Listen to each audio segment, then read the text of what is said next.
3. Muy buenas tardes a todos. Les habla Miriam Rivera, estudiante del Centro de Conciliación de la Universidad La Gran Colombia, José Ignacio Talero Lozada. Bienvenidos a este espacio. En este espacio queremos mostrar un poco el trabajo que ha adelantado el Centro de Conciliación y nuestra alma mater precisamente se ha caracterizado por la proyección de los estudiantes bajo este enfoque de formación integral y permanente de sus miembros, en la búsqueda de la verdad a través de la investigación y la innovación y la generación de nuevo conocimiento.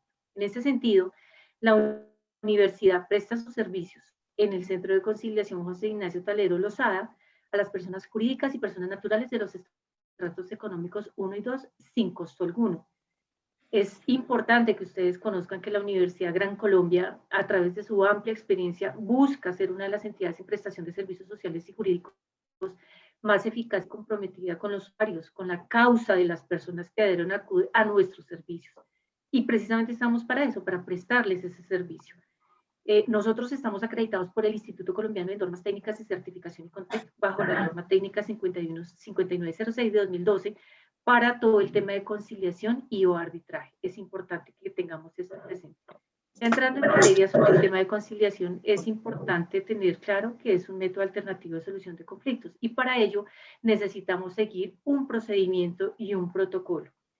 Es importante también tener en cuenta las actividades que involucran allí. La primera de ellas es la radicación de la solicitud. Y yo quiero invitar a la doctora Luz Peraza a que nos hable sobre cómo es el proceso de radicación de una solicitud ante el Centro de Conciliación de la Universidad Gran Colombia, doctora. Claro que sí, buenas tardes a todos. El proceso de radicación está a cargo en el Centro de Conciliación por el secretario, el judicante o el estudiante conciliador. Consiste en que al momento de radicar la solicitud se debe verificar la condición económica, la idoneidad de las partes, la conducencia y pertinencia de los documentos que se alleguen. Los documentos que son necesarios o los formatos es la solicitud de conciliación, la cual puede ser virtual o presencial, y demás documentos soportes que hagan parte de este. En ese orden de ideas, después de que yo radico mi solicitud como peticionario, también tengo que contar como la universidad por la designación de un conciliador. En ese orden de ideas invito a la doctora Catherine Jiménez a que nos hable un poco de la designación del conciliador. Buenas tardes. La designación del conciliador, el coordinador va a ser el responsable de designar ese conciliador. El conciliador va a contar con 3 días para acercarse al centro de conciliación para abocar el conocimiento del trámite. Entonces hay que tener presente que ese según la disponibilidad del abogado o docente que va a ser el responsable o el encargado de dichas conciliaciones. En ese orden de ideas es importante aclarar, doctora Catherine, cuáles son las partes precisamente de la conciliación, porque estamos hablando del conciliador. ¿Quién nos haría falta?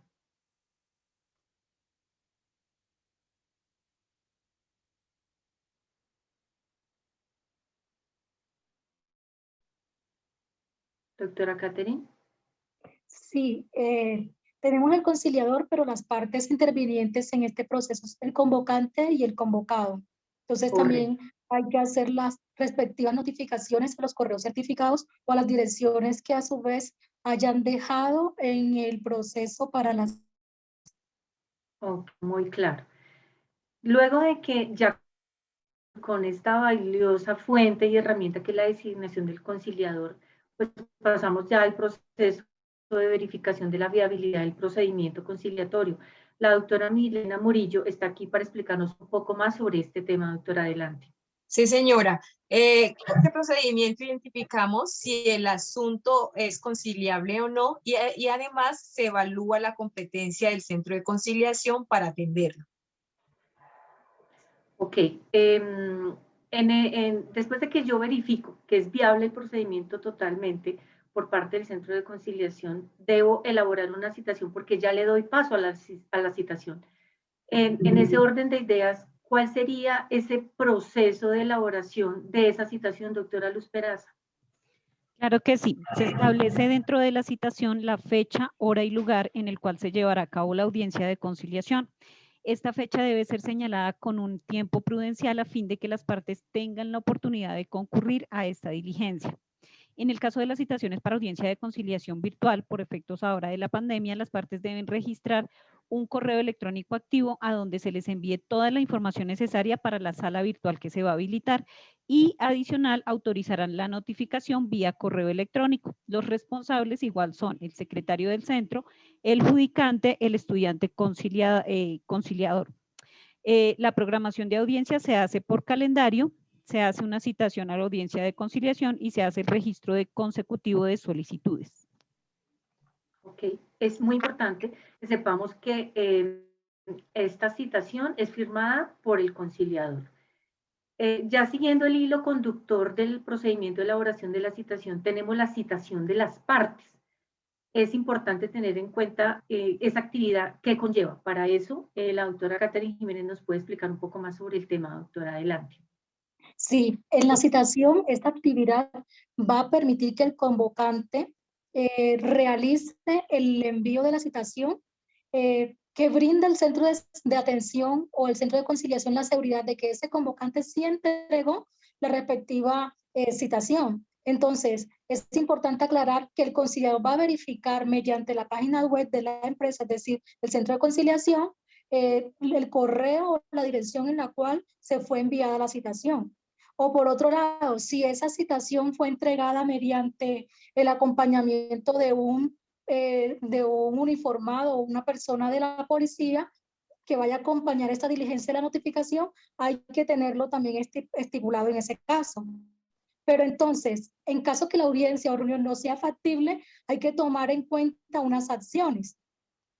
¿Cuáles son esas acciones que debemos tener en cuenta? Uno, si hay imposibilidad de contactar a las partes, se da por desistido. La otra acción sería que si no tenemos una disponibilidad de sala, se va a adecuar una sala alterna. Y la tercera situación es no hay disponibilidad de conciliador. Entonces, el secretario o el judicante va a reemplazar al estudiante conciliador en ese turno para que de esta manera se pueda llevar a cabo la audiencia de conciliación. Ok, es muy importante tener en cuenta el registro de los correos electrónicos para hacer este tipo de notificación y de tener al día la información a las partes convocadas. Ya cuando tenemos este proceso ya de citación de partes, pasamos a la celebración de la audiencia. Doctora Milena Murillo, ¿nos puede explicar un poco sobre cuáles son esos pasos que tenemos que llevar a cabo en una audiencia de conciliación? Gracias. Sí, doctora Miriam, para poder celebrar la audiencia, primero pues se hace la verificación de la asistencia de las partes, luego de esto pues el conciliador va a explicar los efectos y los alcances de la conciliación, al igual que las obligaciones y los derechos que tienen las partes dentro de la audiencia. Cuando ya tenemos esta información clara, el convocante explica el motivo digamos que del asunto o el motivo de conflicto y al igual pues que el convocado tendrá la oportunidad de expresar sus argumentos sobre la situación. La identificación, con esa información que pues como que ya tenemos, pasamos a identificar de forma objetiva el conflicto.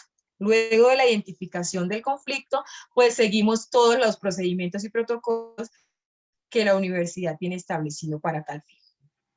Es importante también tener en cuenta las hojas de trabajo del conciliador, los protocolos de audiencia y la evaluación del servicio. Muchas gracias, doctora Milena. Ya después que llega la celebración de la audiencia,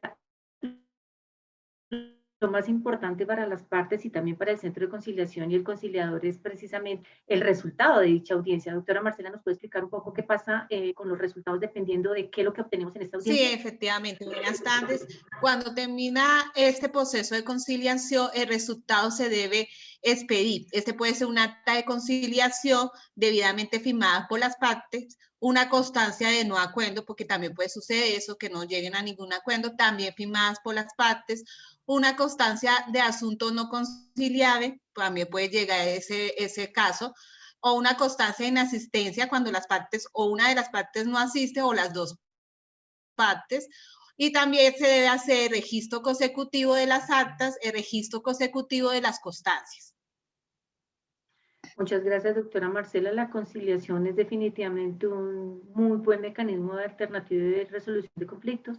Tiene un carácter positivo, o sea, las partes se encargan de solucionar su conflicto es confidencial, es de carácter voluntario, por eso están presentes las partes, presta mérito ejecutivo, o sea, si se llegara a un acuerdo entre las partes y la parte incumple, entonces la parte afectada puede recurrir a la demanda o a una instancia de autoridad competente y definitivamente la universidad presta ese servicio precisamente para apoyar esta solución de la diferencia entre las personas. Les agradecemos el espacio, muchas gracias.